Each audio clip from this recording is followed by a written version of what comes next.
Assalamualaikum warahmatullahi wabarakatuh. Selamat sore.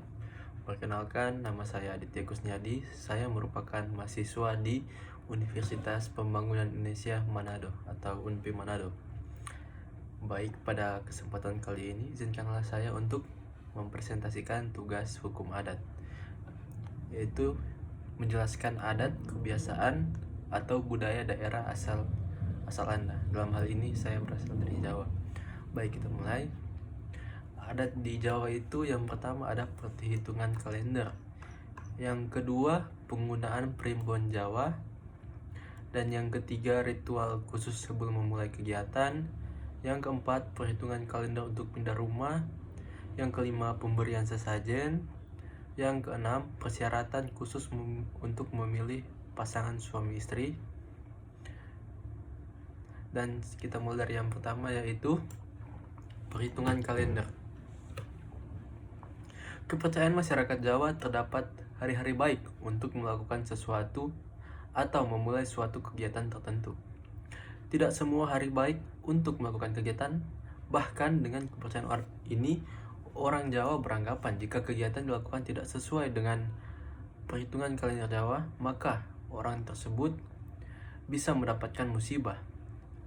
Hukum adat Jawa ini tidak terlepas dari kepercayaan akan hal-hal mistis yang terlihat tidak lagi logis di era modern seperti saat ini.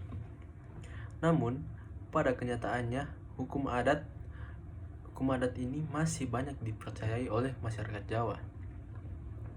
Hukum adat Jawa terkait perhitungan kalender Jawa ini tidak hanya mengatur pernikahan seperti yang masih banyak terlibat di kehidupan sehari-hari. Perhitungan kalender ini juga mengatur tentang hajatan besar, waktu yang baik untuk pindah rumah, bukan hanya terkait dengan hal-hal mistis. Namun perhitungan kalender ini juga mengandung makna filosofis yang mendalam. Meski hal ini sudah banyak terlupakan, banyak orang yang sudah tidak lagi memahami apa makna dari perhitungan kalender ini, melainkan hanya sebagai syarat untuk mendapatkan keselamatan dari keridhaan Tuhan Yang Maha Esa.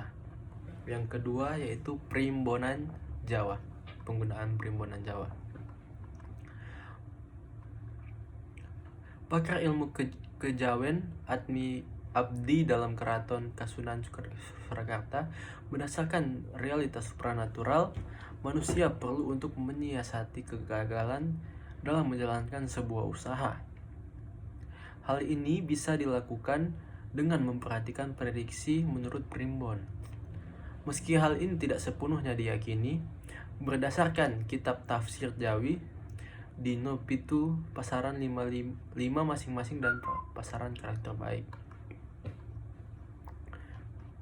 Demikian hanya dengan bulan suku, mangsa, tahun, dan windu. Ritual khusus yang ketiga, ritual khusus sebelum memulai kegiatan.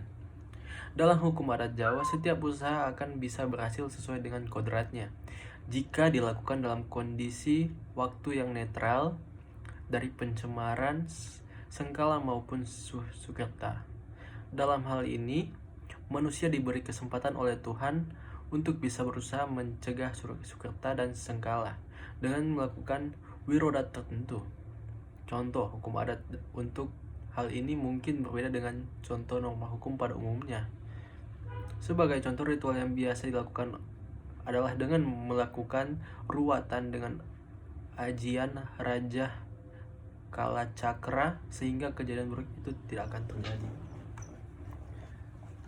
Yang keempat, perhitungan kalender untuk pindah rumah. Dan yang kelima itu pemberian sesajen. Hukum adat Jawa yang satu ini mungkin sudah cukup dikenal di masyarakat luas.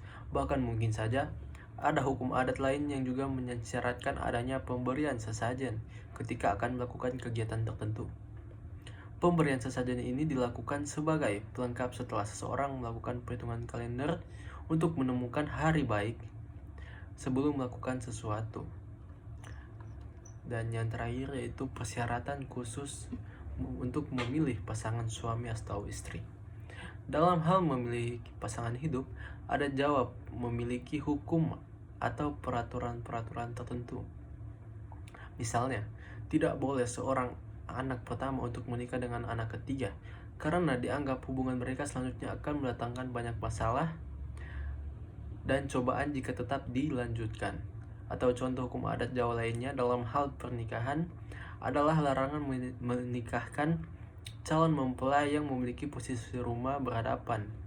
Kedua contoh di atas hanya sedikit dari persyaratan-persyaratan lain dalam hal pernikahan sesuai adat Jawa, seperti asal-usul suku kedua calon mempelai, pemilihan waktu pernikahan, dan lain sebagainya.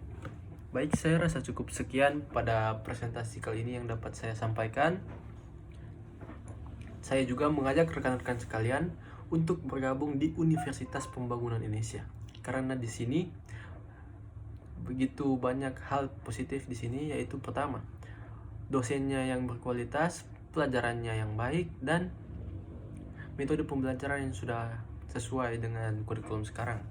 Jadi saya mengajak rekan-rekan sekalian yang menonton video ini untuk bergabung bersama kami di Universitas Pembangunan Indonesia Manado. Baik, saya rasa cukup sekian. Kurang lebihnya mohon dimaafkan. Wabillahi taufiq wal hidayah. Wassalamualaikum warahmatullahi wabarakatuh. Selamat sore.